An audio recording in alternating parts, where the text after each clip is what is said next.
Hey, what's up guys? It's Screamo. I'm sorry it's been so long since I've made a video, but been busy with life and stuff. Anyways, I've been having some amazing games in my 113, which you probably know is my favorite tank. But a couple patches ago, it got a huge buff. It got a 10% rate of fire increase, as well as it got a tiny little accuracy nerf, but it was like 0.01, you know. And then it also got an extra degree of gun depression, which gives it 5 degrees of gun depression. And it may not seem like a whole lot, but honestly it is, because it can now perform, now it has the same gun depression as a lot of other medium tanks and heavy tanks that you're used to, and it means you can work ridge lines with much more ease than usual, especially when you're at range. So I usually push up here in my 113, but I don't have any support, so I decide not to, because I don't want to get caught out by the T62A and Bat Chat, and the Panther is pushing up there. We're just kind of going YOLO. We'll see what happens there. But you can see how quickly I got up here, because as you probably know, the mobility on the 113 is just phenomenal. It gets 50 kilometer an hour top speed, as well as great horsepower to ton ratio, great stock hull traverse speed, and I'm just showing off this insane DPM there. As you can see, I put over half that T44 100's health into him within just in 2 shots. So I want to push up now because I want to support my Panther, and I have the mouse coming on my left, and the T71 is backing me up. So I want to support my Panther here, and only the T62A has been spotted. So I think this is going to be a manageable situation for us.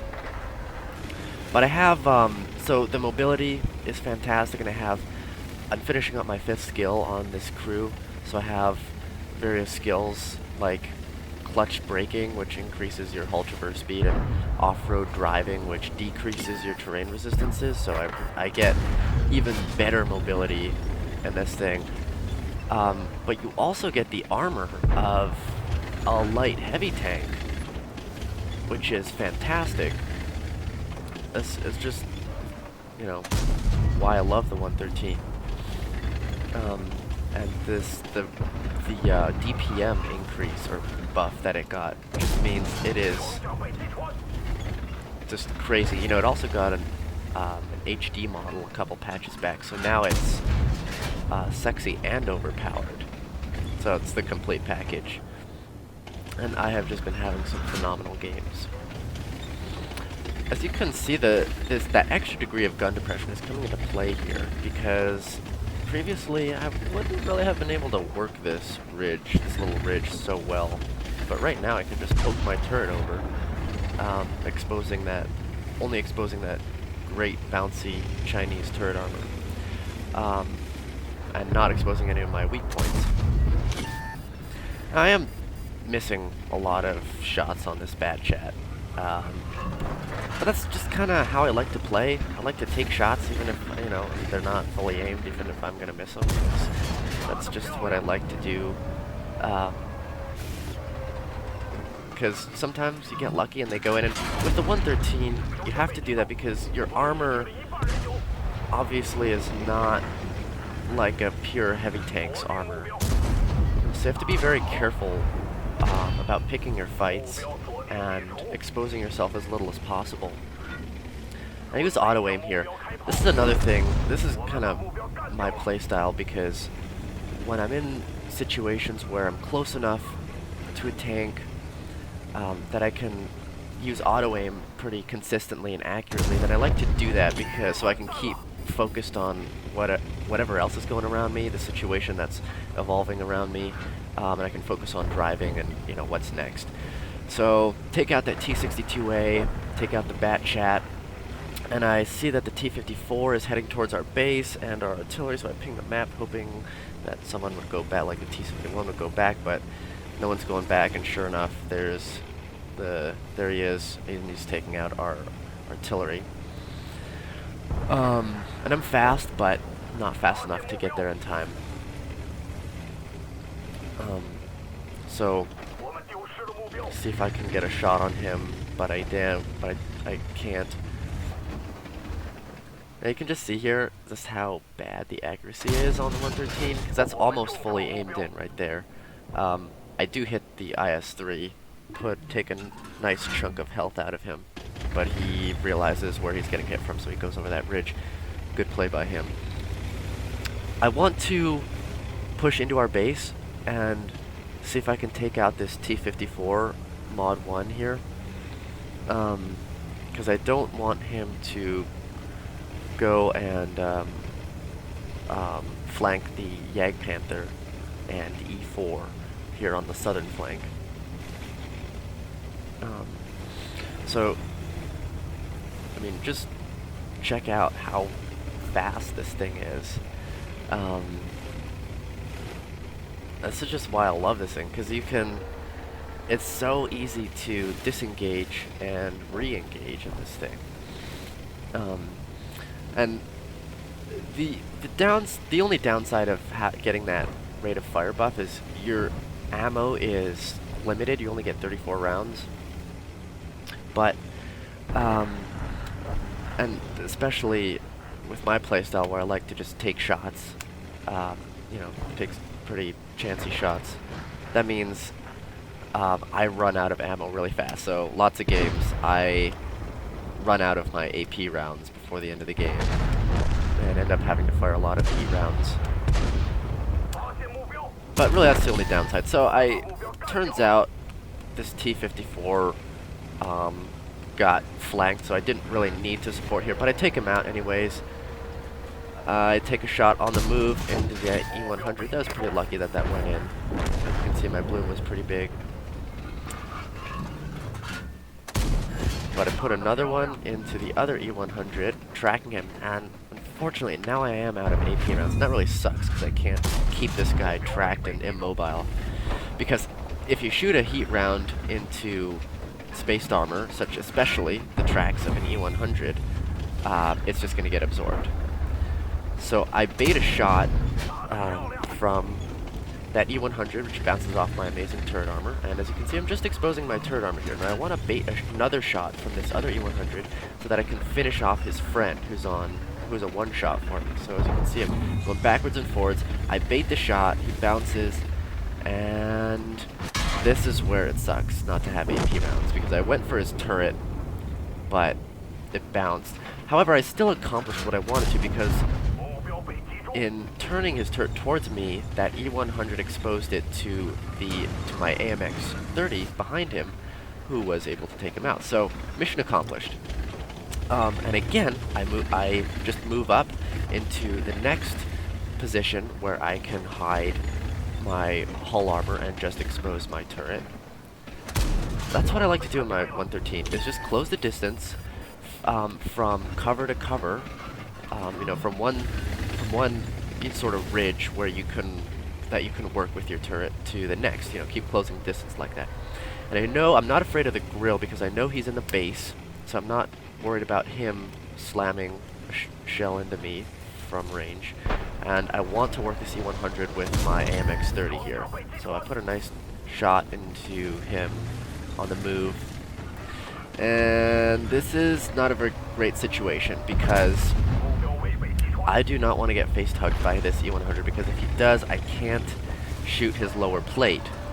And I can only shoot his turret, which is, if he angles, I won't be able to penetrate.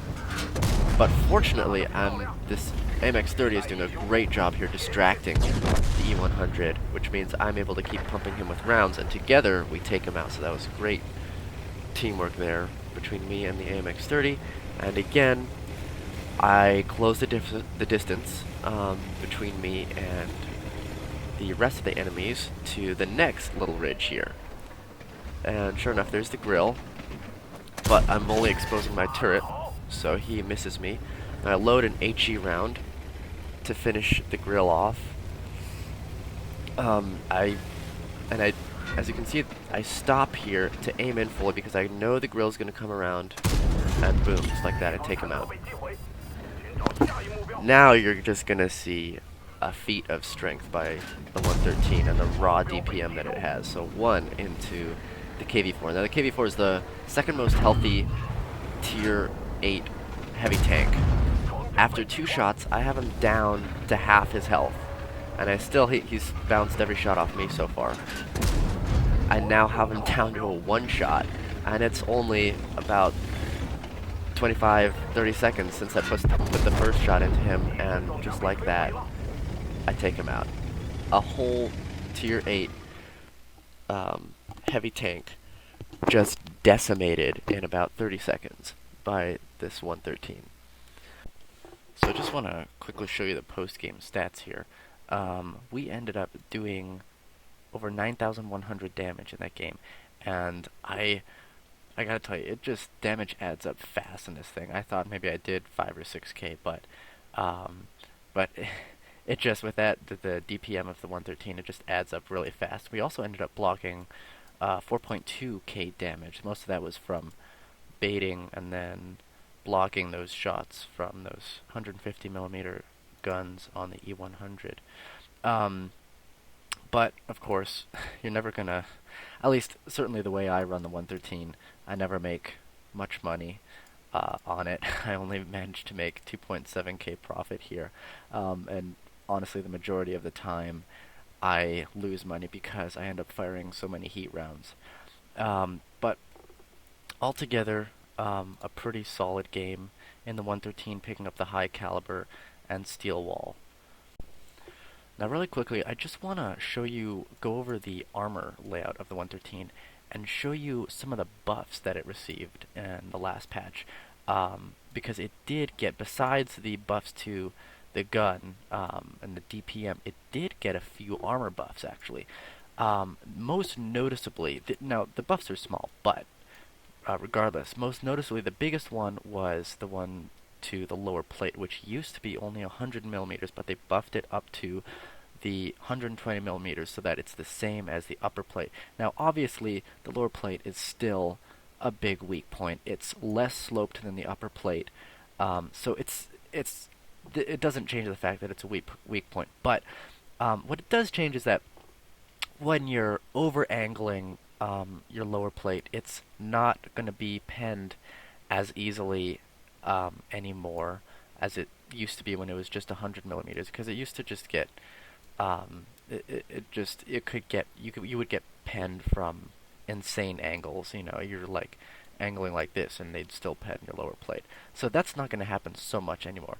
Also, something that is also different is that this band on the top of the side armor, all along the top here, is now 120mm, the same as the frontal plate. So this band basically goes all the way around the side.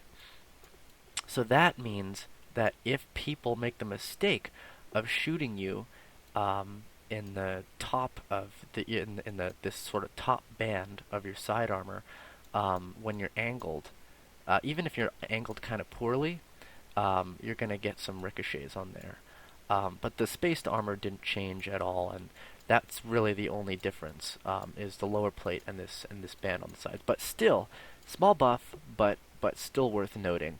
And let me just show you the gun depression now that it has, because you can see that when it's using its gun depression fully, which is now 5 degrees, and you take a look at the upper glacis, it's nothing is getting through that. So as I said before, there's never been a better time to play the 113 with the buffed DPM and the minor armor buffs. It's just such a beast now, and it really commands a lot of respect on the battlefield. So hope you enjoyed this video. I have been planning to come out with some more videos. I'm going to try to be more consistent with putting videos out there. But hope you enjoyed this one, and I'll see you in the next one.